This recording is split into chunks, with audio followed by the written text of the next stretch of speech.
আসসালামু আলাইকুম। The rider status এই গ্যাজেটটি অ্যাপসের সাথে কিভাবে কানেক্ট করে এবং অ্যাপসটি করতে হয় আসুন আমরা দেখে নেই।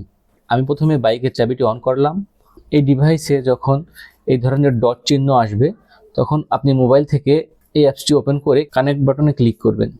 ব্লুটুথের মাধ্যমে ডিভাইসের সাথে অ্যাপসটি কানেক্ট হয়ে যাবে এবং এই ইন্টারফেসটি আসবে।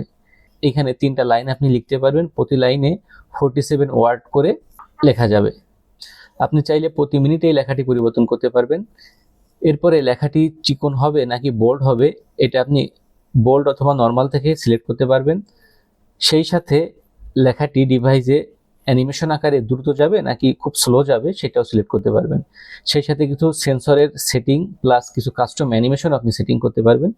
সব কিছু যদি ঠিক থাকে আপনি গো বাটনে ক্লিক করলে ডিভাইসটি রিস্টার্ট নেবে এবং আপনার যে সেটিংগুলো করছেন, যে লেখাগুলো লিখছেন সবগুলো চালু হয়ে যাবে।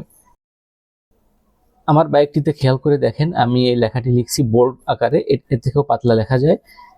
তো প্রতি 10 সেকেন্ড পর পর লেখাটি শো করবে। 10 সেকেন্ড পরে এই যে অ্যানিমেশনটা আপনি দেখতেছেন এই অ্যানিমেশনটা হচ্ছে বাইকের স্পিড অনুযায়ী, অর্থাৎ আপনি আপনার বাইকের যেমন স্পিড থাকবে ওই ধরনের ওই স্পিড অনুযায়ী অ্যানিমেশন এখানে শো করবে।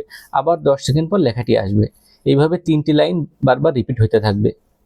এই ডিভাইসটি সম্পূর্ণ ওয়াটারপ্রুফ। আপনি চাইলে পানিতে এটা ভিজায় রাখতে পারেন, কোনো সমস্যা নাই। বৃষ্টি কাদায় এই ডিভাইসটির কোনো ক্ষতি হবে না।